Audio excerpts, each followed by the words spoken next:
Masih bersama saya Budiman Tantojo di satu meja The Forum spesial Mas Andi Wijayanto. Tadi tim dibentuk akan mengumpulkan sejumlah bukti-bukti di lapangan dan akan melakukan perlawanan. Ya, lalu kemudian selanjutnya akan diapakan bukti-bukti itu? Yang pertama kami bisa menggunakan koridor yang memang disediakan oleh rejim pemilu. Koridor itu minimal ada 2 sampai kepada penetapan manual yang dilakukan oleh KPU. Di akhir Maret 2024 itu koridor pertama. Lalu yang kedua adalah ketika ada koridor Mahkamah Konstitusi ketika semua paslon, semua partai memiliki hak untuk kemudian mendapatkan kejelasan apakah pemilunya berlangsung adil atau tidak. Itu koridor yang disediakan oleh rejim pemilu. Koridor berikutnya adalah tentunya koridor parlemen. Ya, kami masih memiliki anggota di DPR. Kalau seandainya 01 dengan 03 sama-sama memperjuangkan keadilan demokratik tentang pemilu yang jurdil sesuai dengan pasal 22E Undang-Undang Dasar, maka suara 01 dan 03 di parlemen itu 50%. Ya, jadi bisa mengimbangi pemerintah untuk kemudian mendapatkan kejelasan tentang bagaimana kita meyakinkan pemilu 2024 ini bisa berjalan dengan baik.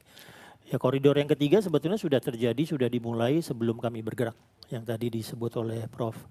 Komarudin, yaitu koridor masyarakat sipil, koridor kampus yang sudah terjadi bergerak karena seperti yang Mas Hasto katakan sudah menangkap ada anomali-anomali yang membuat kita harus bangun, harus kembali menjaga demokrasi kita di tahun 2024 itu.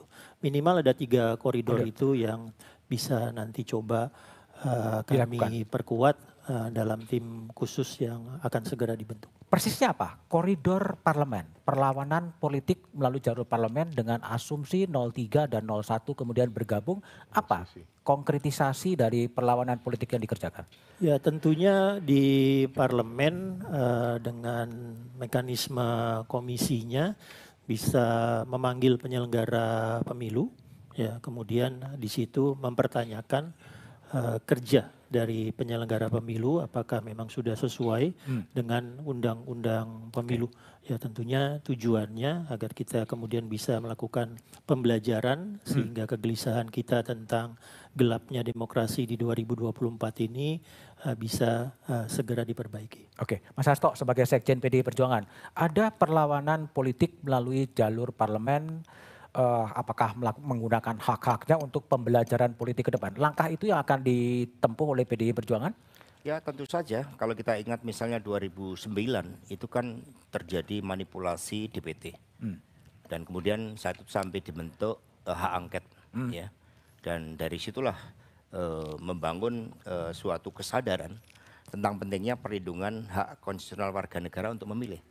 Meskipun ini kemudian terjadi lagi, kita lihat banyak di luar negeri begitu banyak pemilih yang tidak bisa menggunakan pemilihnya karena faktor teknis administratif.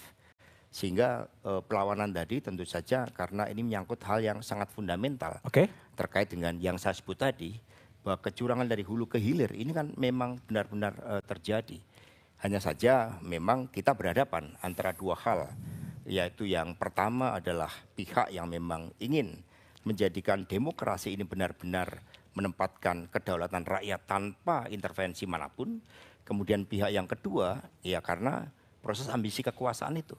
Dan itu kan diawali dari rekayasa hukum di Mahkamah Konstitusi. Artinya Mas Hasto, yang akan dikerjakan adalah PDI Perjuangan adalah mengambil perlawanan melalui jalur hukum dan kemudian jalur politik di parlemen dengan mendorong parlemen menggunakan hak-hak politiknya?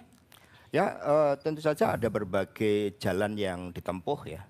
Yang pertama adalah jalan di parlemen, kemudian yang kedua adalah kepartean, karena apapun yang terjadi di dalam dinamika politik nasional, kami punya kewajiban untuk menyampaikan kepada rakyat. Kemudian yang ketiga itu adalah ya melalui pergerakan bersama dengan masyarakat pro demokrasi yang saat ini jauh lebih banyak dari apa yang terjadi pada tahun 2009 karena polanya kan mirip. Apalagi tadi kan kalau kita lihat semuanya begitu kaget. Kalau kita lihat dari hasil quick count dengan realitas apa yang terjadi dalam 2 bulan terakhir ini. Ini yang kemudian terjadi gap. Gitu. Ini yang kemudian maka kami membentuk tim khusus agar gap ini bisa kami analisis betul. Oke. Di mana aspek-aspeknya. Tapi seandainya gini Mas Hasto, kalau seandainya kemudian KPU sampai Maret kemudian mengumumkan hasilnya seperti yang ada di quick count, kemudian digugat ke Mahkamah Konstitusi tidak banyak perubahan, apakah kemudian PDI Perjuangan akan mengambil posisi politik yang clear, berada di luar kekuasaan menjadi oposisi atau seperti apa? Ya dari periode kedua Pak Jokowi ketika kekuasaan terlalu terpusat, itu kan muncul suatu kemampuan untuk melakukan manipulasi. Sehingga kekuasaan dan kritik dalam konteks policy, dalam konteks implementasinya memang memerlukan suatu check and balances. Ketika PDI Perjuangan berada di luar pemerintahan tahun 2004-2009, kami banyak diapresiasi karena kontribusi terhadap peningkatan kualitas demokrasi itu sendiri. Bahkan satu dikatakan berada di luar pemerintahan itu merupakan suatu tugas yang patriotik. Bagi apa? Pembelaan terhadap kepentingan rakyat itu sendiri.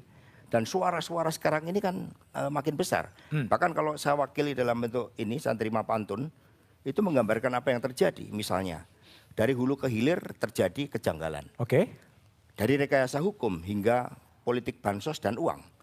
Demokrasi kini berada dalam kegelapan, ambisi kekuasaan dan nurani kini saling bertentangan. Ini yang kemudian menjadi bagian dari dinamika yang akan sangat menentukan konstelasi politik ke depan. Ke depan, baik, oke. Mas Taslim, Mas Hasto, PDI Perjuangan akan mengambil perlawanan politik dan juga perlawanan hukum yang akan diambil. Nasdem, akan apa langkah-langkah yang akan diambil? Apakah betul tadi tengara dari Mas Umam lebih berkompromi, bernegosiasi atau gimana? Iya, jadi kita kan diberi koridor oleh ketentuan hukum.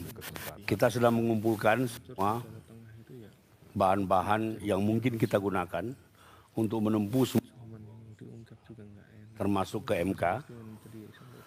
Tetapi tidak tertutup kemungkinan juga kalau semua ini ternyata clear, kita dengan sportif untuk mengakui apapun hasil pemilu ini. Ini sekarang quick count ini kan baru tahap awal, baru perhitungan sementara. Jadi kami selalu mengutamakan apa yang terbaik buat bangsa. Kami di luar atau di dalam pemerintahan itu sangat tergantung kepada pertimbangan kemanfaatan yang lebih besar. Kemanfaatan bagi siapa? Kemanfaatan bagi rakyat, bagi konstituen kami. Atau tergantung pada tawaran? Enggak juga. Kalau Nasdem itu sudah diuji misalnya. Kita sekali pilkada itu kalau kita mau uang kita dapat triliun. Kita tanpa mahar. Itu sudah diakui bahkan oleh seorang gubernur Jawa Barat sekalipun yang sekarang sudah ada di Partai Golkar, dia sendiri mengatakan Nasdem tanpa mahar. Jadi prinsip kita adalah apa yang terbaik buat bangsa, yang selalu digariskan oleh Pak Surya Paloh. Kalau terjadi perbedaan, benturan antara kepentingan bangsa dan kepentingan partai yang harus mengalah untuk bangsa. Kalau kepentingan bangsa kemudian ditawari masuk dalam koalisi Pak Prabowo Gibran, masuklah kemudian Nasdem ke situ. Kalau kepentingan bangsa nanti kita akan analisa semua. Itu hanya salah satu kemungkinan. Tidak tertutup juga kemungkinan kita di luar. Dan kita bisa berteman dengan siapa saja karena prinsip pertemanan dan silaturahmi itu adalah sebuah keniscayaan buat kita.